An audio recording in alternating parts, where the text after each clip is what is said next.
સુપ્રભાત. અન્નદાતા કાર્યક્રમમાં આપ સૌનું સ્વાગત છે. પંખીઓના કલરવના મધુર વાતાવરણથી સર્જાયેલી દરરોજની નવપ્રભાત આપણામાં કાર્ય કરવાનો ઉત્સાહ જગાડે છે અને આપણા કૃષિ કાર્યો પણ દરરોજના પરોળે શરૂ થતા હોય આપના કાર્યોમાં એક નવો જ ઉત્સાહ પ્રેરવા અમે પણ આપની સાથે નિયમિત સવારે ઉપસ્થિત થઈએ છીએ. તો ચાલો શરૂ કરીએ આપણો લોકપ્રિય અન્નદાતા કાર્યક્રમ આજના મુખ્ય આકર્ષણોથી. આજના કાર્યક્રમમાં નિહાળીશું ચોમાસુ કપાસમાં કરવાના થતા ખેતી કાર્યો, ચોમાસુ ભીંડામાં પંચરંગીયો રોગ તથા તેનું નિવારણ, પશુઓમાં આંતરિક તેમજ બાહ્ય પરોપજીવી,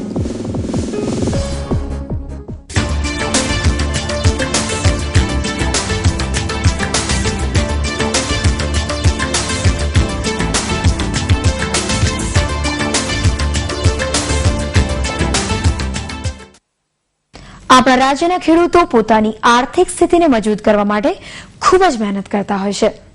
આ માટે તે વિવિધ પાકોનું વર્ષભર આયોજન કરીને તેમાંથી વધુ ઉત્પાદન મેળવતા હોય છે. પરંતુ આપણા રાજ્યના અમુક ખેડૂત મિત્રો ચીલા ચાલુ ખેતીથી અળગારીને રોકડિયા પાકો લેતા હોય છે. આ રોકડિયા વર્ગમાં આવતો કપાસનો પાક ખૂબ જ અગત્યનો છે અને હાલમાં ચોમાસું બેસવાની સાથે જ પાણીની સગવડ ધરાવતા એવા ખેડૂત ભાઈઓએ આ મહત્વના રોકડિયા પાકનું વાવેતર કરી દીધું હશે અને હાલમાં આ પાક એકાદ મહિના સુધીનો થયો છે. પરંતુ ખેડૂત મિત્રો, જો આ મહત્વના પાકમાં શરૂઆતથી જ તેમાં કરવામાં આવતા ખેતી કાર્યોમાં રુચિ દાખવવામાં ન આવે તો સારી બીજ પસંદગી કરી હોવા છતાં સફળ ઉત્પાદન લઈ શકાતું નથી. તેથી આવા મહત્વના પાકમાં કરવામાં આવતા ખેતી કાર્યો એટલે કે નિંદામણ નિયંત્રણ, પિયત વ્યવસ્થા તથા પૂરતી ખાતર દરમિયાન કઈ કઈ કાળજી લેવી તે માટે વિગતવાર ચર્ચા કરીશું અન્નદાતાની આ પ્રસ્તુતિમાં.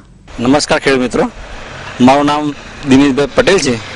હું 25 વીઘા જમીન ધરાવું છું, જેમાં 15 વીઘામાં મેં કપાસની વાવણી કરી છે અને કપાસનો પાક વાવણી બાદ 30 દિવસનો થયો છે. તો હાલના આ સમયમાં અમારા કપાસના પાકમાં શું કાળજી લેવી જોઈએ તથા તેમાં કયા કયા ખેડકારો કરવા જોઈએ તે વિશે વિસ્તૃત માહિતી આપશો. આપણા રાજ્યમાં 15.78 લાખ હેક્ટર વિસ્તારમાંથી 27 લાખ ઘાસડી રૂ પાકે છે. ભારતમાં કપાસની ઉત્પાદકતા 387 કિલો પ્રતિ હેક્ટર છે, જ્યારે દુનિયામાં તે 580 કિલો પ્રતિ હેક્ટર છે. આમ વાવેતર વિસ્તારની દ્રષ્ટિએ ભારત પ્રથમ હોવા છતાં કપાસની ઉત્પાદકતામાં પાછળ છે. મિત્રો, કપાસની આ ઓછી ઉત્પાદકતા માટે જવાબદાર પરિબળો પૈકી તેમાં કરવામાં આવતા ખેડ કાર્યો એક અગત્યનું અવરોધ પરિબળ છે. જેમ કપાસ જેવા રોકડિયા પાકનો આગોતરું વાવેતર કરી નાખેલ છે અને હાલમાં આ કપાસ લગભગ વાવણી બાદ 1 મહિનાનો થવા આવ્યો છે, ત્યારે આ પાકમાં નીંદણોનો ઉગાવો જોવા મળે છે. તો મિત્રો, તમે જાણતા જ હશો કે કોઈ પણ પાકની વાવણી બાદ પાક ઉગાડતાની સાથે તેમાં નીંદણો ઉગી નીકળતા હોય છે, જે પાક સાથે હરીફાઈ કરી જમીનમાં રહેલા પોષક તત્વો તેમજ ભેજનો ઉપયોગ કરે છે. આ ઋતુમાં નીંદણોનો ઉગાવો પણ ખૂબ જ જોવા મળે છે, જેના લીધે કપાસના વિકાસ ઉપર ખૂબ જ અસર થતી જોવા મળે છે. તેથી આવા નીંદણોને સમયસર દૂર કરવા ખૂબ જ જરૂરી છે. વળી નીંદણોને લીધે પાકમાં રોગ જીવાતોનો ઉપદ્રવ પણ વધુ પડતો જોવા મળે છે. તો મિત્રો, અમારા વિસ્તારમાં મજૂરોની અછત હોય તો કપાસ ઉગાડતા પહેલા ચાસમાં પેન્ડીમિથેલિન 1 કિલોગ્રામ દવાને 50 કિલો રેતી સાથે મિશ્રણ કરી જમીન ઉપર ચાસમાં મૂકી અથવા 500 લીટર પાણીમાં ઓગાળી જમીનમાં ભેજ હોય ત્યારે છંટકાવ કરવાથી કપાસના પાકમાં લગભગ 30 થી 45 દિવસ સુધી કોઈ પણ નીંદણો ઉગતા નથી.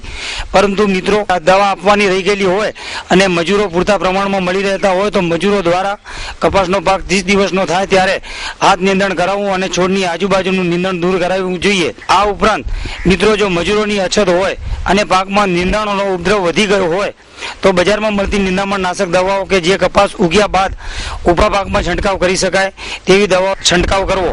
આવી દવાઓમાં પાયરીથાયોબેક સોડિયમ 10% દવા 20 ml પ્રમાણે 15 લીટર પાણીમાં મિશ્રણ કરી છંટકાવ કરવામાં આવે તો મોટા પાનવાળા હાટોડા જેવા નીંદણોનો નાશ કરી શકાય છે. આ ઉપરાંત મિત્રો, કપાસનો પાક લાંબા અંતરે વાવવાતો હોય, જો ટ્રેક્ટરની સગવડ હોય તો ટ્રેક્ટર વડે 2 ચાસ વચ્ચેનું નીંદણ દૂર કરવું જોઈએ. આમ મિત્રો, બળદ અથવા ટ્રેક્ટરથી 2 લાઈન વડે આંતરખેડ કરવામાં આવે તો નીંદણોને દૂર કરી જમીનને પોચી અને ભભરી બનાવી શકાય છે, જેના લીધે કપાસનો છોડ વિકાસ સારો થાય છે તેમજ મૂળનો વિકાસ સારો થાય છે અને જમીનની ભેજ સંગ્રહ કરવાની શક્તિમાં પણ વધારો થાય છે. હવે મિત્રો, કપાસના પાક ઉત્પાદનમાં અસર કરતું પરિબળ છે રાસાયણિક ખાતરો. આમ તો મિત્રો કપાસના પાકને ફોસ્ફરસ તથા પોટાશની જરૂરિયાત રહેતી નથી અને ફક્ત નાઇટ્રોજનની જરૂરિયાત રહે છે. નાઇટ્રોજનની વાત કરીએ તો સંકર જાતો માટે 320 કિલો અને હાઇબ્રિડ જાતો માટે 180 કિલો નાઇટ્રોજન પ્રતિ હેક્ટરે જરૂરિયાત રહેતી હોય છે.